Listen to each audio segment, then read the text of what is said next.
I love the live adaptation of One Piece, but there are 3 sets of omitted characters that I really wish they managed to squeeze into the story. By the way, this video is going to contain major spoilers for the One Piece live action series, so feel free to keep scrolling if you're not all the way caught up. My first pick explains why I use the phrasing sets of omitted characters, because I'm going with the Usopp Pirates for my first choice. Usopp Pirates were 3 kids from Usopp's village that were big fans of his stories and decided that they were going to be pretend pirates themselves under the Usopp Pirate banner. In the manga version of the Syrup Island invasion, they were integral to the defense of the beach and also were key bodyguards for Kaya, more importantly. But considering the live action version gave us a little bit of a darker take on an already very dark character in Captain Kuro, I could see how there were challenges trying to fit kids into this narrative.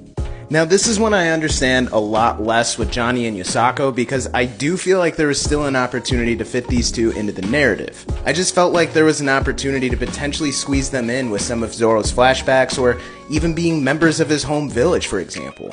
One of the things that we lost the most with Johnny and Yosako not being in the story is the way that they hyped up the walk to Arlong Park. Now I did really enjoy the take that we got with the live action, where it empowered Nami in those moments rather than making her look like a damsel in distress, but the way that Johnny and Yosako hyped up Usopp, Sanji, Zoro, and Luffy arriving at the gates before they even got there, this was one of those early iconic One Piece moments that a lot of us will never ever forget.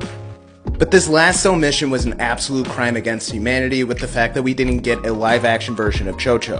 Chocho is the bravest good boy that exists in One Piece and took it upon himself to defend his late owner's pet food store against the buggy pirates' onslaught. In between the scenes of this brave little good boy putting up a valiant fight against Richie the Lion, Oda drives the knife even further into the viewer by showing us this absolutely gut-wrenching backstory of the bond between him and his late owner. So if there's any bright side to this omission, it's that I didn't have to go through this trauma in a live action version of it.